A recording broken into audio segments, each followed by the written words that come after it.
Good afternoon guys. आज हम लोग पढ़ेंगे इंडस वैली सिविलाइजेशन, जो कि 2500 ईसा पूर्व से लेकर 1750 ईसा पूर्व के मध्य के टाइम में हम लोग सिंधु घाटी सभ्यता का अध्ययन करेंगे। चलिए स्टार्ट करते हैं। सिंधु घाटी सभ्यता का नामकरण। सिंधु घाटी सभ्यता का क्षेत्र अत्यंत व्यापक था। आरंभ में हड़प्पा और मोहनजोदड़ो की खुदाई से इस सभ्यता के प्रमाण मिले हैं, अतः विद्वानों ने इसे सिंधु घाटी सभ्यता का नाम दिया, क्योंकि ये क्षेत्र सिंधु और उसकी सहायक नदियों के क्षेत्र में आते हैं। पर बाद में रोपड़, लोथल, कालीबंगा, बनावली, रंगपुर आदि क्षेत्रों में भी इस सभ्यता के अवशेष मिले, जो सिंधु और उसकी सहायक नदियों के क्षेत्र से बाहर थे। अतः इतिहासकार इस सभ्यता का प्रमुख केंद्र हड़प्पा होने के कारण इस सभ्यता को हड़प्पा की सभ्यता नाम देना उचित मानते हैं। तो हमने ये देखा कि सिंधु घाटी सभ्यता का नामकरण क्या है। सिंधु घाटी सभ्यता को कांस्ययुगीन सभ्यता भी कहते हैं, हड़प्पा सभ्यता भी कहते हैं। तो ये इसके अलग अलग नाम हैं। नेक्स्ट टॉप स्लाइड पर चलते हैं। इसका भौगोलिक विस्तार देखते हैं कि सिंधु घाटी सभ्यता का उत्तर, पश्चिम, पूर्व और दक्षिण, क्योंकि सिंधु घाटी सभ्यता त्रिभुजाकार सभ्यता थी। इसकी बाउंड्री उत्तर में जम्मू कश्मीर में मांडा में, जबकि पश्चिम सीमा सुतकैंडोर वर्तमान पाकिस्तान में, और इसकी दक्षिणी सीमा दैमाबाद महाराष्ट्र में, और इसकी पूर्वी सीमा उत्तर प्रदेश के आलमगीरपुर वर्तमान मेरठ में थी। अब हम सिंधु घाटी सभ्यता की खोज को देखते हैं। सिंधु घाटी सभ्यता की खोज दयाराम साहनी ने की थी। किसने की थी? दयाराम साहनी ने की थी, और ये टाइम था 1921। नेक्स्ट स्लाइड हम देखते हैं। अभी तक यदि हम इसका टाइम पीरियड निकालें तो रेडियो कार्बन C14 जैसे नवीन विश्लेषण हमने किया है, तो उससे ये निकल के आता है कि सिंधु घाटी सभ्यता 2500 से लेकर 1750 ईसा पूर्व के मध्य थी।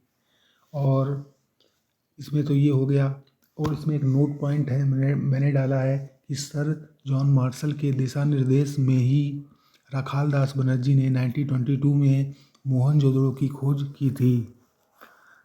आगे चलते हैं। सिंधु घाटी सभ्यता के प्रमुख स्थल। पहला, हड़प्पा। सिंधु घाटी सभ्यता का प्रमुख स्थल हड़प्पा था, जो कि रावी नदी के बाएं तट पर पाकिस्तान के पंजाब प्रांत के मांटगोमरी जिले में स्थित था। इस सभ्यता की खोज 1921 में हुई थी। नगर की रक्षा के लिए पश्चिम की ओर एक दुर्ग, उत्तर से दक्षिण की ओर 415 मीटर लंबा, पूर्व से पश्चिम 190 मीटर चौड़ा था। जिस टीले पर यह दुर्ग बना है, उससे व्हीलर ने माउंट एबी की संज्ञा दी है। किसकी संज्ञा दी है? माउंट एबी की संज्ञा दी है। नेक्स्ट स्लाइड पर चलते हैं। मोहनजोदड़ो की बात करते हैं। मोहनजोदड़ो का सिंधी यदि अर्थ निकालें तो इसका अर्थ होता है मृतकों का टीला, और इसकी खोज की थी राखालदास बनर्जी ने 1922 में। यहाँ से वृहद स्नानागार मोहनजोदड़ो का सर्वाधिक प्रमुख स्थल है। इसमें केंद्रीय खुले प्रांगण के बीच जलकुंड या जलाशय बना है। नेक्स्ट स्लाइड पर चलते हैं। चनुद्रो की बात करते हैं।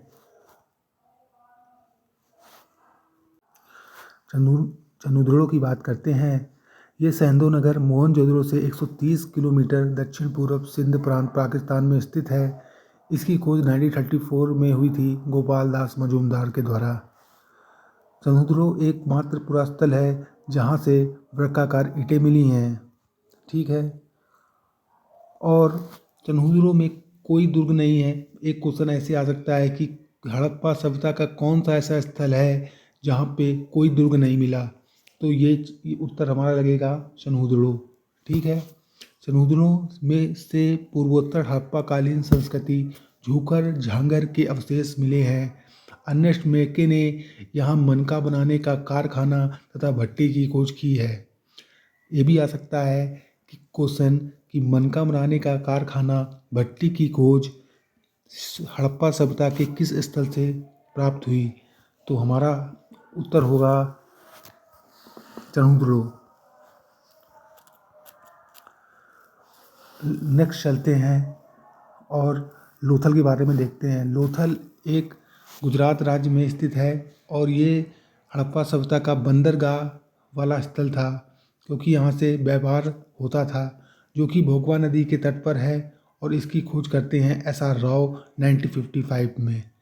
जैसा कि मैंने पहले बताया वही लाइनें लिखी हुई हैं यहाँ पे। ठीक है, आगे चलते हैं। और हाँ, यहाँ पे घोड़े के भी साक्ष्य मिले हैं लोथल से। लोथल से घोड़े के साक्ष्य मिले हैं और सुरकोटडा से भी मिले हैं घोड़े के साथ। ये मैंने एडिशनल जानकारी यहाँ पे डाली है जो आपको सुनना होगा। राखीगढ़ी हरियाणा के हिसार राज्य में एक स्थित पुरातात्विक स्थल है और इसको अब ग्लोबल हेरिटेज फंड ने इसे एशिया के 10 ऐसे विरासत स्थलों की सूची में शामिल किया गया है जिनके नष्ट होने का खतरा है। तो राखीगढ़ी ये हरियाणा राज्य में है। एक क्वेश्चन आता है कि स्वतंत्रता के बाद खोजा गया हड़प्पा सभ्यता का कौन सा स्थल था जो स्वतंत्रता के बाद खोजा गया। तो यही था राखीगढ़ी। यहाँ से अन्नागार और रक्षा प्राचीर के साक्ष्य मिले हैं। अब हम पढ़ते हैं कालीबंगा के बारे में। ये राजस्थान के गंगानगर जिले में घग्गर नदी के बाएं तट पर है। कालीबंगा का शाब्दिक अर्थ होता है काले रंग की चूड़ियाँ। इसकी खोज होती है 1951 में अमलानंद घोष द्वारा और बीबी लाल BK थापर के निर्देशन में इसकी खुदाई होती है। यहाँ से जुते हुए खेतों के साक्ष्य मिले हैं और यहीं से ही एक फसल में 2 खेती करने के साक्ष्य भी मिले हैं। मतलब कि एक खेत में 2 चीज़ बोए जाने के साक्ष्य यहाँ से मिले हैं। यहाँ के भवनों का निर्माण कच्ची ईंटों द्वारा हुआ था। यहाँ से अलंकृत ईंटों के साक्ष्य भी मिले हैं। तो कालीबंगा वाला हमारा ये ख़त्म हो गया। धौलावीरा देखते हैं। ये गुजरात के कच्छ जिले के भचाऊ तालुका में स्थित है। इसकी खोज 1967 में JP जोशी ने की थी। यहाँ से प्राप्त होने वाली सिंधु लिपि के 10 बड़े चिन्हों से निर्मित शिलालेख महत्वपूर्ण उपलब्धि है। एक क्वेश्चन आता है कि धौलावीरा के निवासी जल संरक्षण की तकनीक से परिचित है। ये आता है कि हड़प्पा कालीन में सबसे अच्छी जल संरक्षण की तकनीकी सबसे अच्छी कहाँ थी। तो धौलावीरा की थी। नगर 3 भागों में विभाजित था, दुर्ग भाग, मध्यम भाग, निचला नगर।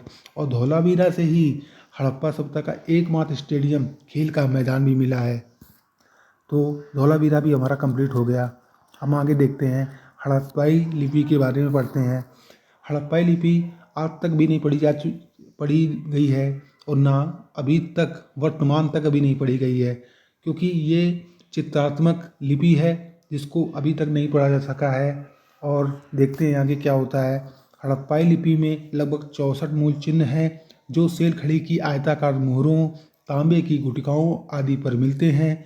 इसकी लिपि पिक्टोग्राफ चित्रात्मक थी जो दाईं ओर से बाईं ओर लिखी जाती है। इस पद्धति को बुस्टोफेडन कहा गया है। इस लिपि का सबसे पुराना नमूना 1853 में मिला था और 1923 ईस्वी तक पूरी लिपि प्रकाश में आ गई, परंतु अभी तक इसको नहीं पढ़ा जा सका। अब हम जो हमने पढ़ा है अब उसी के हम क्वेश्चन आंसर करते हैं। देखते हैं हम लोगों ने कितना अच्छी तरीके से पढ़ा है। तो पहला क्वेश्चन है, हड़प्पा सभ्यता का सर्वाधिक मान्यता प्राप्त काल क्या है। तो हमने पढ़ा हुआ है 2500 ईसा पूर्व से लेकर 1750 ईसा पूर्व तक। तो दूसरा ऑप्शन सही होगा। अब हम दूसरे क्वेश्चन चलते हैं, हड़प्पा सभ्यता किस युग की थी। तो ये थी कांस्य युग की। हमने शुरुआती में बताया था इसको कांस्य युगीन सभ्यता भी कहते हैं, क्योंकि डांसिंग डॉल हड़प्पा सभ्यता में एक मूर्ति मिली थी जो हड़प्पा स्थल से मिली थी। इसी कारण इसको हमने कांस्य युगीन सभ्यता कहा। तीसरा क्वेश्चन देखते हैं, हड़प्पा के काल का तांबे का रथ कहाँ से मिला है। ये क्वेश्चन हमने नहीं पढ़ाया है, लेकिन इसका ऑप्शन सी सही है, दैमाबाद। दैमाबाद तांबे का रथ यहीं से प्राप्त हुआ है। आप गूगल करोगे तो दैमाबाद ही दिखाएगा। चौथा ऑप्शन है, मांडा किस नदी के किनारे स्थित है। मांडा चिनाब नदी के किनारे स्थित है। सिंधु घाटी सभ्यता के लोग विश्वास करते थे, किसमें करते थे। 4 ऑप्शन है, देखिए और करिए।